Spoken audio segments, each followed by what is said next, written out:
నూలు నూలులో శతాబ్దాల గౌరవం, పట్టు పరంపరకు ప్రతీక, సంప్రదాయానికి శాశ్వత చిరునామా సఖీ. నమస్తే రమగారు. నమస్తే జయ. ఏదైనా సరదా కథ చెప్పుకుందామండి. ఒక పల్లెటూరులో ఇద్దరు అన్నదమ్ములు ఉండేవాళ్ళట.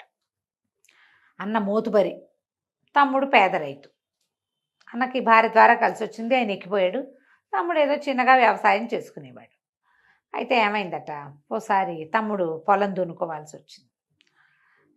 పోయి అన్నయ్య దగ్గరికి వెళ్ళి, అన్నయ్య నీ ఎడ్ల జత ఖాళీగా ఉంటే నాకు ఇవ్వవా, మరి ఒక ఎద్దే ఉంది, మాకు రెండో ఎద్దు పోయింది, జతలో ఒకటి ఇవ్వు చాలు, కొంచెం పెద్ద ఎద్దునిస్తే మా ఎద్దుతూ దాని ఎద్దుని కట్టుకుని ఈ ఎద్దుని కట్టి మొత్తానికి పొలం దున్నుకుంటానంటే, సరే ఆయన ఏమన్నాడు, బోల్డ్ ఖరీదు పెట్టి కొన్నాను, జాగ్రత్త, కొంచెం బాగా ఉలవలు పెట్టు, దానికి బలంగా ఉంటుంది, మేము బాగా పోషిస్తాం అని 100 జాగ్రత్తలు చెప్పి ఎద్దును అప్పచెప్పాడు.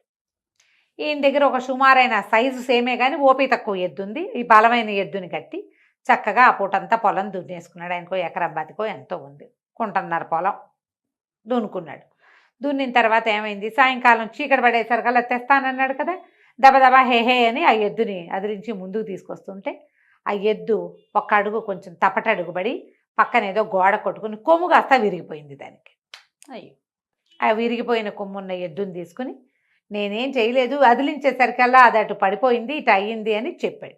వాళ్ళన్నీ పిచ్చిగా కోపం వచ్చేసింది.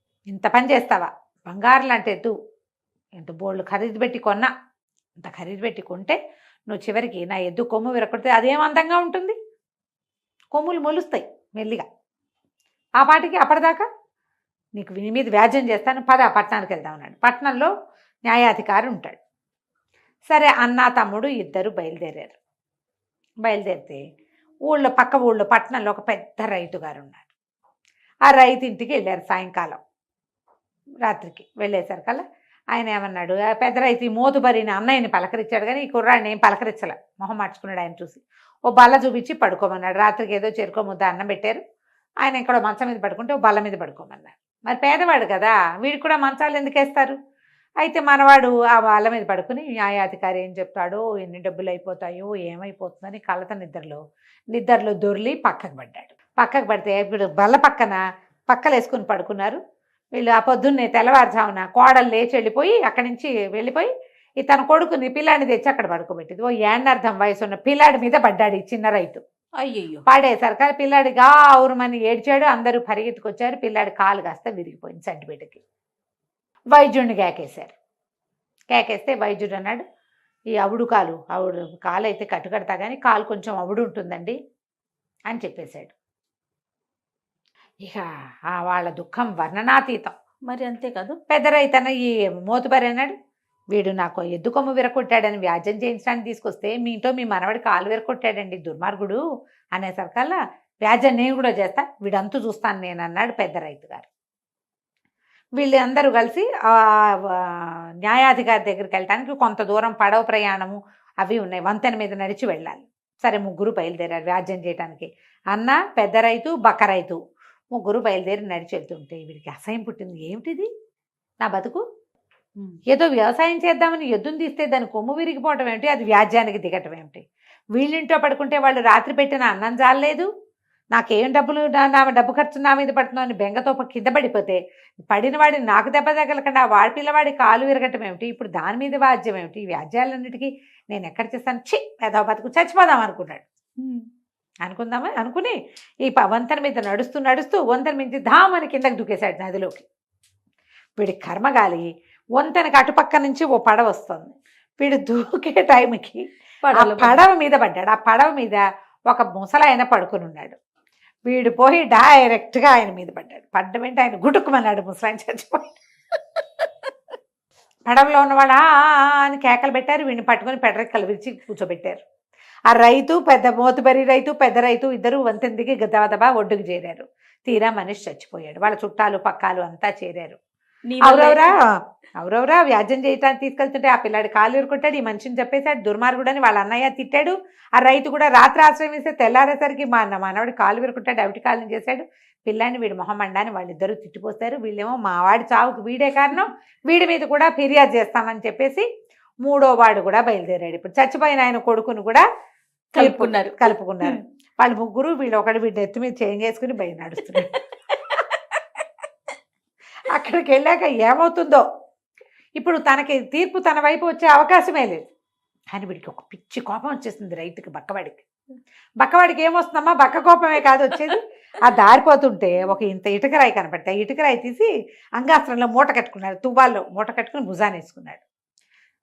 జడ్జి గనక, న్యాయాధికారి గనక నాకు వ్యతిరేకంగా తీర్పు చెప్పాడు, నెత్తి పగలగొట్టేస్తాను దీంతో, ఏమైతే అది అవుతుంది. అంటే అనుకూలంగా చెప్తాడని చెప్పడు.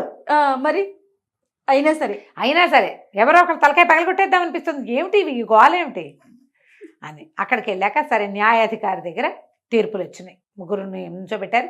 ఫిర్యాదీలు ముగ్గురున్నారు, ముద్దాయి ఒకడు. ఫస్ట్ నెంబర్ 1 చదవండి అన్నారు. నెంబర్ 1 ఏమిటి, ఎద్దుని సహాయానికి పంపిస్తే ఆ ఎద్దు కొమ్ము విరగొట్టాడు దుర్మార్గుడు అని వాళ్ళ అన్నయ్య కాగితం రాయించి ఇచ్చాడు. ఆయన చదివాడు. చదవగానే ఈ అబ్బాయి కేసు చూశాడు.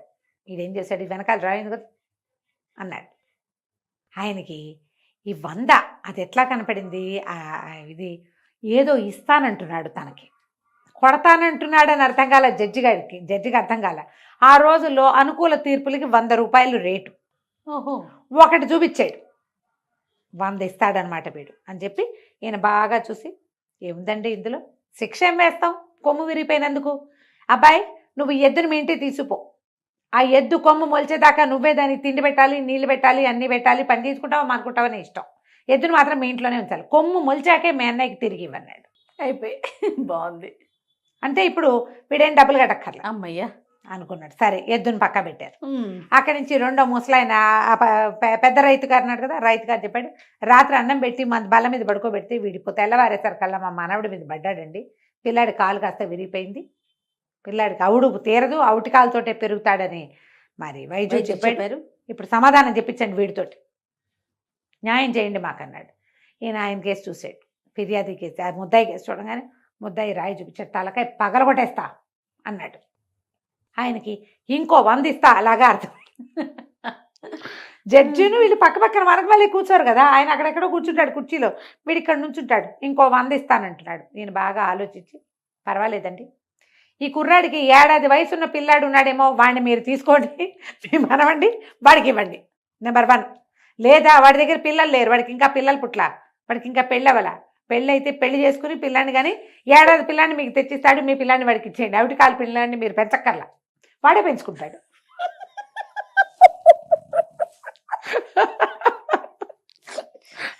జడ్జికి నమస్కారం.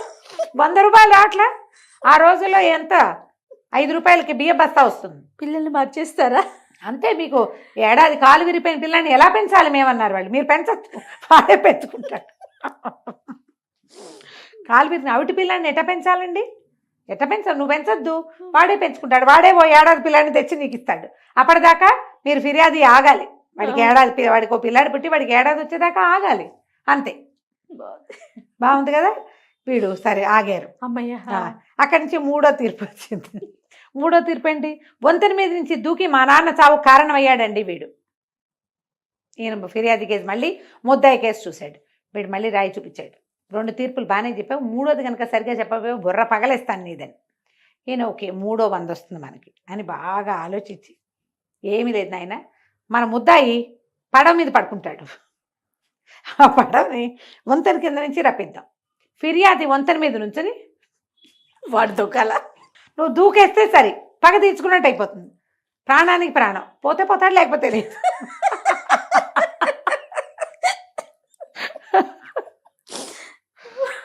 పోదు, లేదా నువ్వు చంపేయాలంటే నువ్వు మళ్ళీ దూకో, మాకు అభ్యంతరం లేదు, న్యాయస్థానానికి ఏ అభ్యంతరం లేదు, కావాలంటే నువ్వు మళ్ళీ దూకొచ్చు, చచ్చేదాకా నువ్వు దూకుతానన్నా మాకు అభ్యంతరం, ఆ ఫెసిలిటీ ఉంది, ఆ ఫెసిలిటీ అని తీర్పులు అయిపోయినాయి అని రాశారు. వాళ్ళు ముగ్గురు మొహాలు మార్చుకుని పోతున్నారు.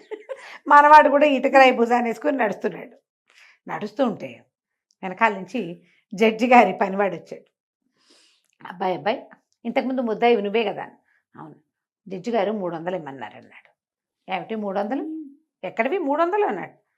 అనేసరికి అదేంటి నువ్వు 300 ఇస్తామని చెప్పారు అన్నాడు. నేను ఇవ్వటం ఏమిటి, నా దగ్గర ఎక్కడున్నాయి 300, అంటే నువ్వు ఇక్కడ ఉండి కనుక్కొస్తా అన్నాడు. మళ్ళీ జడ్జి గారి దగ్గర పరిగెత్తాడు వాడు నౌకరు.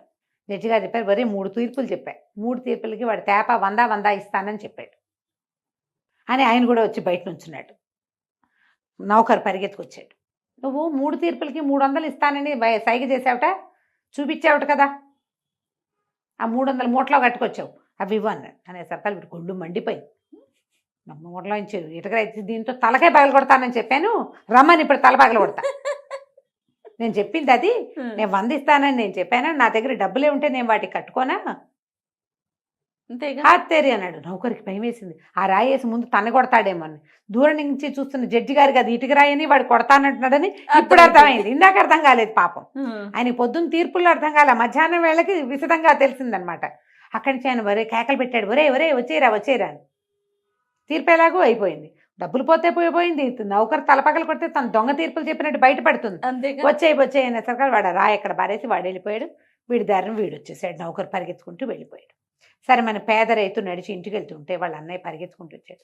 ఒరే బాబు నీ పుణ్యం ఉంటుందిరా, నా ఎద్దును నాకు ఇచ్చేసి, బోల్డ్ డబ్బులు పెట్టి కొన్నాను దాన్ని, ఆ కొమ్మ ఏదో మా ఇంట్లోనే పెరుగుతుందిలే, ఇదిగో ఇది ఉంచు అని ఒక 100 రూపాయలు చేతులు పెట్టాడు. ఈ 100 ఉంచు, నా గొడ్డు నువ్వు తీసుకెళ్ళొద్దు, ఆ ఎద్దు లేకపోతే రెండో ఎద్దు బెంగ పెట్టుకుంటుంది, ఇది లేదు అది రాదు, అది పని చేయకుండా అయిపోతుంది, వాళ్ళు డబ్బులు పోసి కొన్నాను, దొడ్లోకి శోభగా ఉంటుంది, నేను దొడ్డనే ఉంచుకుంటాను, నీ 100 ఉంచుకో, నీకు కావాల్సిన ఖర్చు పెట్టుకొని తన ఎద్దును ఆయన పట్టుకుపోయాడు. 100 వచ్చింది. అక్కడి నుంచి పెద్ద రైతు గారు వచ్చాడు. బాబు నీ పుణ్యం ఉంటుంది, 10 పుట్ల ధాన్యం తోలిస్తాను, నా మనవడిని నా ఇంట్లోనే ఉంచు. ఇప్పుడు ఏం చేయాలి, సైనికులు వెనకాల రామాధికారి తాలూకు పనివాళ్ళు వచ్చి చంటి పిల్లాన్ని వీడికి అప్పచెప్తారు రైతుకి. ఓహో, తీర్పు అంటే తీర్పు. ఆ ఎద్దుని అప్పచెప్తారు, చంటి పిల్లాన్ని అప్పచెప్తారు. తర్వాత వీడిని పడవలో పడుకోబెట్టి ఆయన పైన నుంచోబెడతారు, దూకాలంటారు.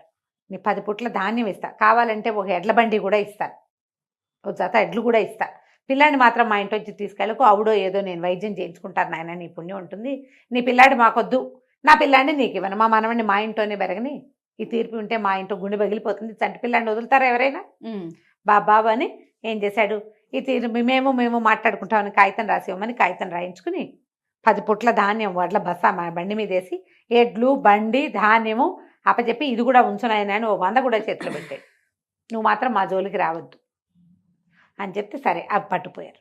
అక్కడి నుంచి 3వ వాడు వచ్చాడు. వాడు అన్నాడు, బాబు ఏదో మీరు పొరపాటున మా నాన్న చచ్చిపోయాడు, అసలు ఆయనకి ప్రాణం లేనట్టుగానే ఉంది కొన్నాళ్ళుగా, ఏదో చల్లగాలికి తిరుగుతానంటే పడవ మీద తీసుకొచ్చాను, పోతే పోయిన వాడు పోయాడు, మా చుట్టాలంతా కేకలేశారని వ్యాజ్యం చేశాను, నాకు వ్యాజ్యాలు వద్దు ఏమొద్దు, నువ్వు కింద పడుకోవద్దు, నేను పైనుంచి దూకద్దు నాయన, నీ కాలు విరగలా నా కాలు విరిగితే నా గతేమిటి, ఇప్పుడు పడవ నుంచి దూకాక మరి వాడేదో తప్పించుకున్నాడు, వంతెన మీద నుంచి పడవలో దూకడం అంటే రిస్క్ కాదు, మరి నువ్వు చావడానికి దూకావు కాబట్టి నీకు ఆ పరిస్థితి వచ్చింది, నేను చంపడానికి నేను దూకలేను, నీకు ఏ సహాయం కావాలంటే ఆ సహాయం చేస్తా, 100-200 అడుగు ఇస్తా, నా జోలికి మాత్రం రావద్దు, మేము మాట్లాడుకుని ఫైనల్ చేసుకున్నామని ఒక కాగితం రాసివని 200 చేతులు పెట్టి కాగితం రాయించుకున్నాడు. మేము మాట్లాడుకుంటాం, మనకి రాజభట్ల సహాయం అక్కర్లేదు.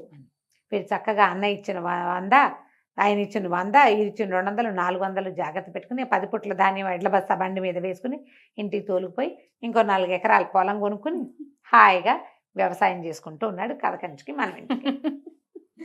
చాలా చాలా బాగుంది కదా. నమస్తే అండి. నమస్తే.